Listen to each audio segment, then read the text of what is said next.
ఇక్కడ ఏమో ఒక టీం ఉన్నాం. దీంట్లో 7 ఏమో ఫస్ట్ అసాల్ట్ ఉంది, ఒక టీం ఏమో అవతల కొండ అవతల ఉన్నది, ఒక టీం ఇవతల ఉన్నది. అలా 3 టీంలు ఉన్నాయి. 3 చిన్న చిన్న టీంలు ఉన్నాయి, 4 టీంలు కూడా ఉన్నాయి. బలిమెల్లో 3 కొండల మీద 3 టీంలు ఉన్నాయి కదా, వాళ్ళు బోట్లో వస్తున్నారు. ఫస్ట్ ఒక టీం అటాక్ చేసింది. మీరు ఏ టీంలో ఉన్నారు? 2 టీంలు ఉన్నారా? నేను కమాండర్ ఉన్న టీం దగ్గర ఉన్నాను. కానీ వాళ్ళు మీరు ఫైర్ చేయడం, వాళ్ళు ఫైర్ చేయడం, బోట్ తిరగబడిపోవడం పెద్ద సమస్య ఏం జరగలేదు అక్కడ. వీళ్ళు ఫస్ట్ అసాల్ట్ వాళ్ళు ఫైరింగ్ చేసిరు, అటు పోయింది. అటు నుంచి వాళ్ళు ఫైరింగ్ స్టార్ట్ చేసిరు, అటు నుంచి మధ్యలో సుడి తిరిగింది, మునిగిపోయింది. 1 నిమిషంలో జరిగింది అది. కానీ దాంట్లో ఉన్న వాళ్ళు కొంతమంది ఫైరింగ్ చేసిరు, దూకి నీళ్ళలో దూకి అటువైపు పోయిరు, చిత్రకొండ వైపు డామ్ వైపు పోయిరు. కొంతమంది ఏమో ఇటువైపు వచ్చిరు. ఒక ఆయన వరంగల్ అయినా చాలామంది 2-3 దొరికిండ్రు, తీసుకొచ్చి ఒక ఆయనేమో దాంట్లోనే మళ్ళీ దూకి చనిపోయిండు. ఒక ఒడిశా పోలీసులు 2 దొరికితే ట్రీట్మెంట్ చేసి మళ్ళీ పంపించడం జరిగింది. కానీ పట్టుకొని ప్రాణాలతో ఉన్న పట్టుకొని కొట్టి చంపారనేది వార్త వచ్చింది. అది వాస్తవం. కొట్టలేదు, ఆయనకు పట్టుకున్నారు. నేను కూడా పోయి చూసిన. నేను ఈతల పక్క ఉన్న వాళ్ళు కూడా పోయి, అప్పుడు దాడి జరిగింది, హెలికాప్టర్స్ తిరుగుతున్నాయి, పోయి మాట్లాడుతారు. ఇప్పుడు కృష్ణ సరెండర్ అయిన కృష్ణ ఉన్నాడు, ఆయన పోయి మాట్లాడుతుంటే మేము కొట్టి చంపుతాము. వాళ్ళు పక్కకి వెళ్ళి కమాండర్ గిట్ట ఈయనకు ఉంచాలా వదిలిపెడదామా అని డిస్కషన్ జరుగుతుంది. ఇలా మధ్యలో చర్చ జరుగుతుంటే విన్నాడు, ఎట్లయినా చంపేస్తారో ఏమో అనేసి తనే మళ్ళీ దూకి చనిపోయింది. అదైతే రియల్, నేను చూసిన, నేను దగ్గర ఉండి కూడా చూసిన. కిట్టుతోనే ఉన్నాడు, కిట్టు కూడా తీసేసినాం. అట్లా ఆయన చనిపోవడం జరిగింది. ఇంకా 2 దొరికిండ్రు కదా, వాళ్ళు పట్టుకొని ట్రీట్మెంట్, ఏమైనా దెబ్బలు తగిలితే ట్రీట్మెంట్ చేసి 2 రోజులు మా దగ్గర ఉంచి వదిలిపెట్టడం జరిగింది. కానీ అది యుద్ధ నీతిలో భాగం కాదు, యుద్ధ నీతి మావోయిస్టు పార్టీ ఉల్లంఘించింది అనేది పోలీసుల వాదన. ఎందుకంటే సాయంత్రం టైంలో వాళ్ళందరూ వస్తున్న టైంలో మీరు ఒకేసారి వాళ్ళ మీద విరుచుకుపడ్డం అనేది కరెక్ట్ కాదు. అంటే ఇప్పుడు ఆత్మరక్షణ కోసం ఇప్పుడు బలగాలు, ఇప్పుడు ఇళ్ళ మీద దాడికి వచ్చిన బలగాలు యుద్ధనీతి కనిపించదేం కదా. ఇప్పుడు ఆత్మరక్షణ కోసం వీళ్ళు కూడా దాడి చేయాలి కదా, అట్లా దాడి చేసి. అంటే బలమైన దాడిని మీరు సమర్థించుకుంటారు దాంట్లో. ఇంకంటే యుద్ధానికి వచ్చినప్పుడు ఇంకా యుద్ధం జరుగుతుంది కదా 2 వర్గాల మధ్య, దాంట్లో జరిగింది అది.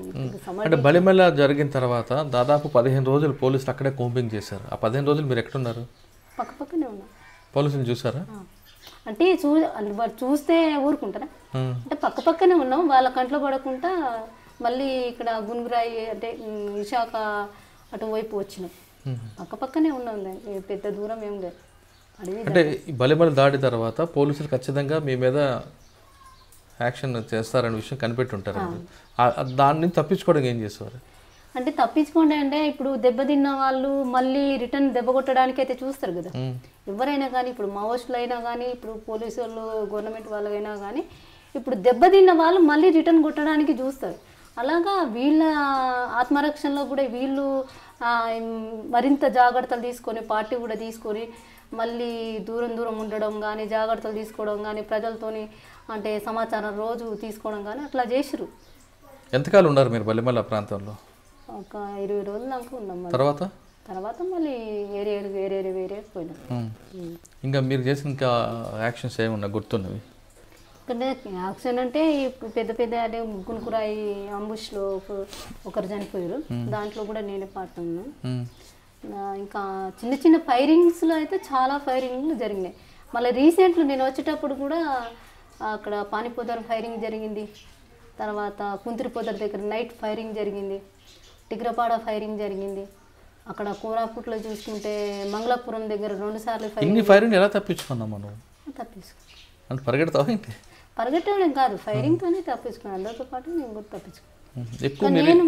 నేను దళంగా ఉన్నప్పుడు కోరాపుట్లో నేను దళ కమాండర్ అయ్యి నేను ఒక దళం తిప్పిదాన్ని. దాంట్లో అది అమ్లిబేడ దగ్గర సామర దగ్గర ఒక ఫైరింగ్ జరిగింది. దాంట్లో లవ్మాడ దగ్గర కూడా నా మీద కూడా దాడి జరిగింది. దాంట్లో చాకచక్యంగా తప్పించుకున్నాం. మీరు జాన్బాయ్ అటెన్ వచ్చారు ఎప్పుడైనా? వచ్చినాం కానీ దాడి పటేల్ సుధాకర్ రెడ్డి గారు సోపం కట్టినప్పుడు మీరు ఎక్కడున్నారు? అప్పుడైతే ఇక్కడ కోరాపుట్లో ఉన్నాను. అప్పుడు కోరాపుట్లో.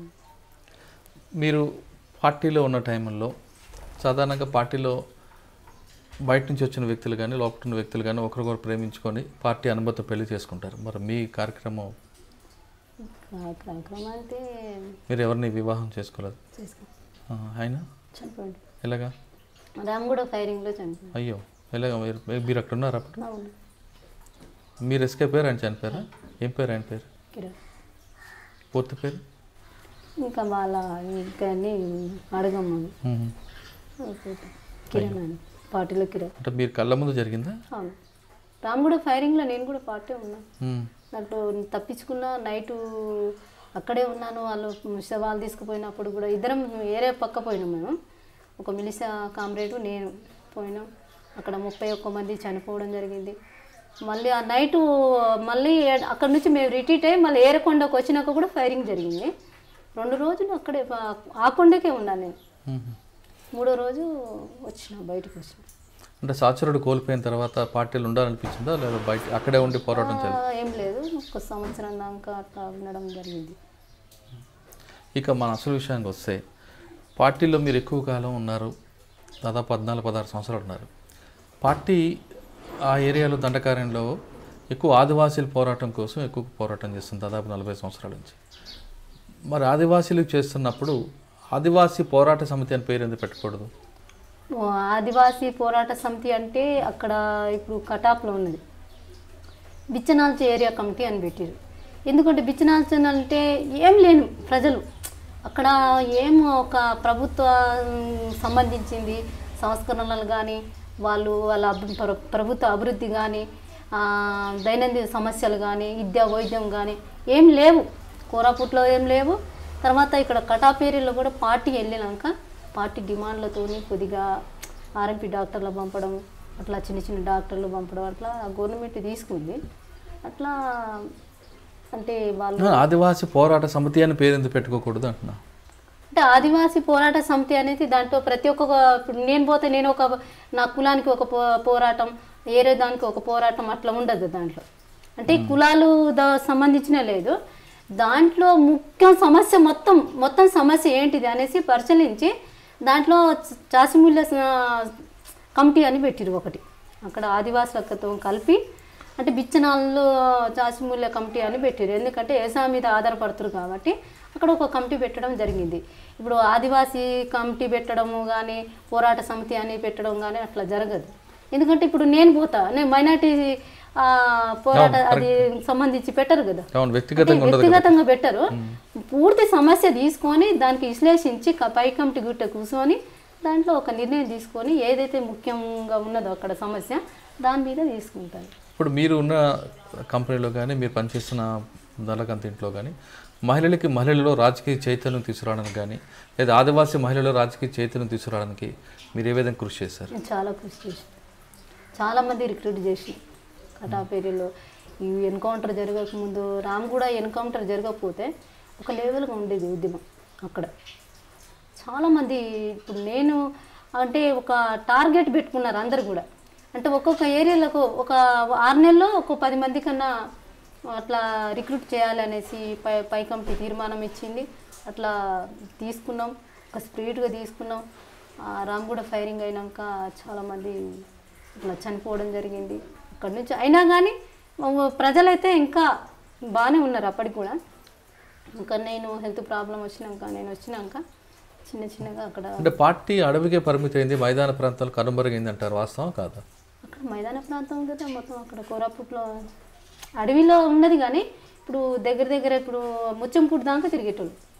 అదే అడవి ప్రజలకు మద్దతు ఉందా మైదాన ప్రాంతాలు? ఉంది, మద్దతు ఉంది. మరి ఎందుకు క్రమేపీ తగ్గిపోతుంది ప్రాబల్యం? అంటే కొన్ని అంటే నిర్బంధం సమస్య, మెయిన్ నిర్బంధం. తర్వాత ఎన్కౌంటర్లు జరగడం, చనిపోవడం, అట్లా దాంట్లో మెయిన్ అయితే నేను టెక్నాలజీ డెవలప్ అయినాక దాడులు జరగడం, అంటే ఎమ్మటెమ్మటే ఫైరింగ్లు జరగడం, నీళ్ళు అన్నం తిండి తిప్పలు కూడా సమస్య రావడం, కొంతమంది రాజకీయాలు బలంగా లేని వాళ్ళు వెళ్ళిపోవడం, తుపాకులు పెట్టేసి కూడా పోయిన సంఘటన కూడా ఉంది. అంటే ఆదివాసీ అభివృద్ధికి మావోయిస్టు పార్టీ అడ్డుకుంటుందని ప్రభుత్వం వాదిస్తుంది, మీరేమంటారు? అట్లయితే ఏం లేదు, పార్టీ అయితే ఎక్కడ అభివృద్ధికి అడ్డుకున్నది ఏం లేదు.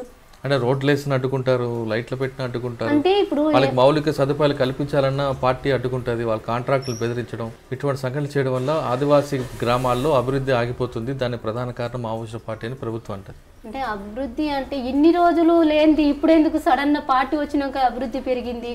ఇప్పుడు పార్టీలో చర్చ నేననేది కాదు, అక్కడ పై కమిటీ నుంచి పార్టీ చెప్పేది.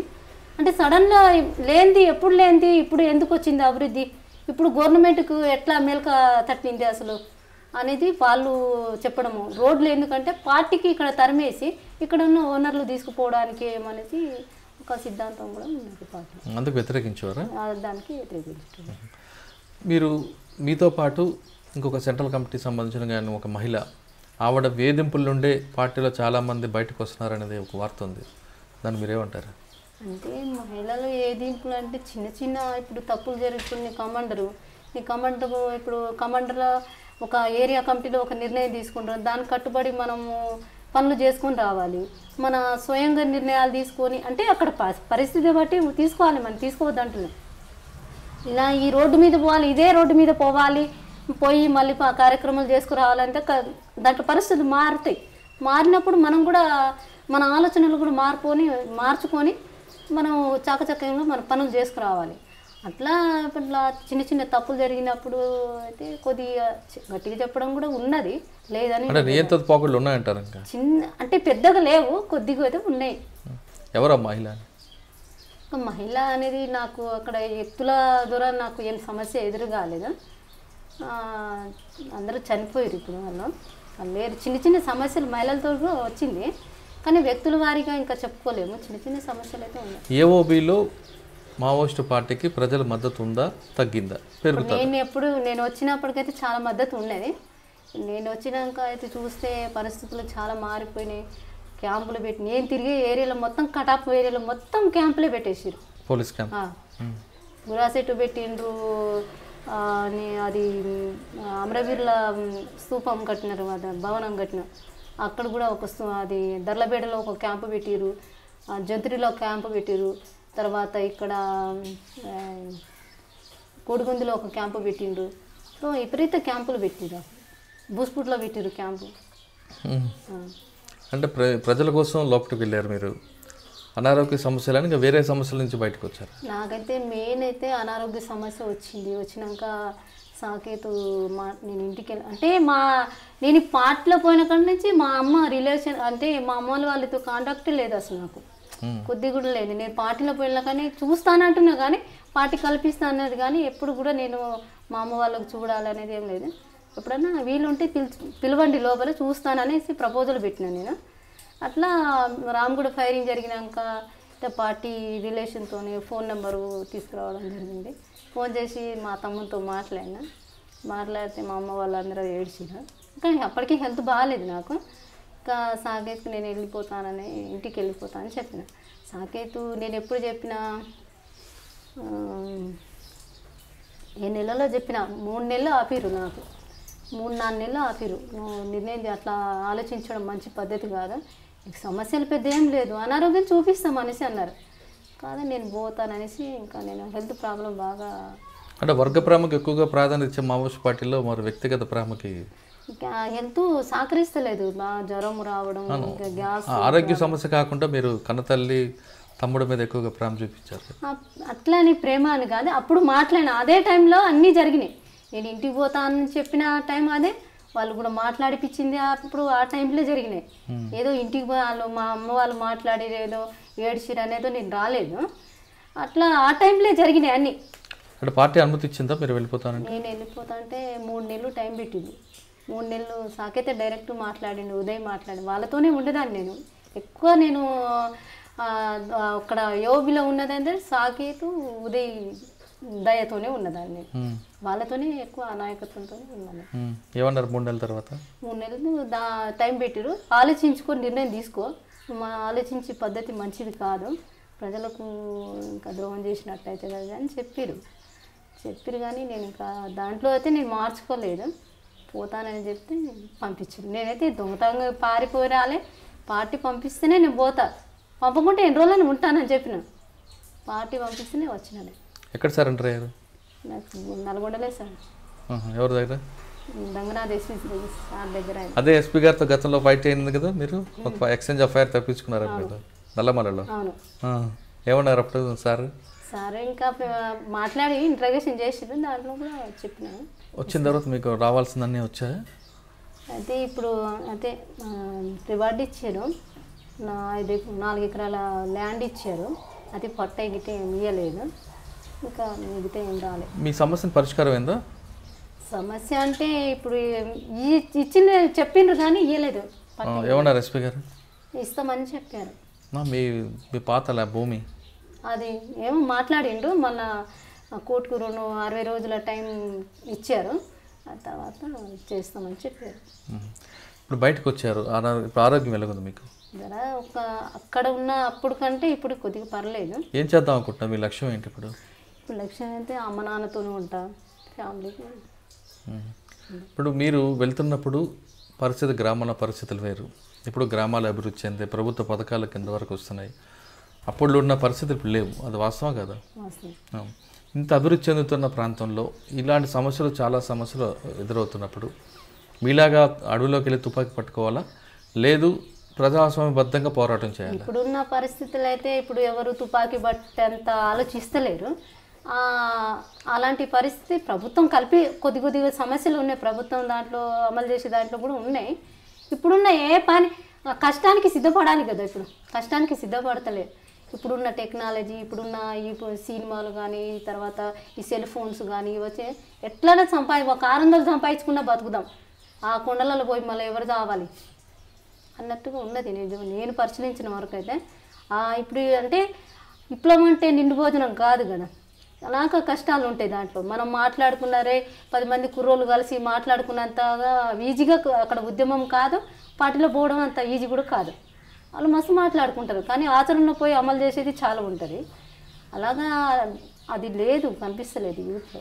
కొంతమందిలో ఉన్నది కానీ అది ఆవేశంతో ఉన్నదే కనిపిస్తుంది, ఐడియాలజీగా లేదంట. ఆవేశంతోనే ఇప్పుడు ఏదో పనులు జరగకపోతే ఎంఆర్ ఆఫీస్ చుట్టూ తిరిగి, లేకుంటే ఏదైనా భూమి ప్రాబ్లం వచ్చినా కానీ, నిరుద్యోగం సమస్య వచ్చినప్పుడు అలాంటి ఆలోచన చేయడం జరుగుతుంది. కానీ వాళ్ళు ఇప్పుడు ఇంకొకటి ఏంటంటే పార్టీ లేదు కదా ఇక్కడ. అప్పుడైతే సిద్ధాంతాలు చెప్పేటోళ్ళు, కొద్ది గ్రామాలలో వచ్చేటోళ్ళు, వాళ్ళకు నిరంతరం ప్రజలకు మోటివేట్ చేసేటోళ్ళు, అలాంటి పరిస్థితి లేదు. కాబట్టి ఆలోచించడం అంటే పెద్దగా ఏం కనిపించలేదు నాకు గ్రామాలలో. ప్రతి గ్రామంలో సమస్యలు ఉంటాయి, ఆ గ్రామంలో సమస్యలను పరిష్కరించడానికి పార్టీ వైపే అవసరం లేదు, ప్రజాస్వామ్యబద్ధంగా ఆ సమస్య పరిష్కరించుకోవచ్చు అంటున్నారు జాంబవి అలియాస్ సరిత. ఇది ఈ వారం సరితతో ఎక్స్క్లూజివ్. వచ్చే వారం మరో గెస్ట్తో మళ్ళీ కలుద్దాం. అంతవరకు నమస్కారం. మీరు చూస్తున్నారు ఐ డ్రీమ్ న్యూస్ని. Please subscribe I dreams. For more videos, subscribe I Dream. Please subscribe for more videos. I dream. I dream. For more videos, Subscribe, I dream. Please subscribe. Subscribe I dream channel. Do subscribe. I dream. I dream ఛానల్ని subscribe చేయండి.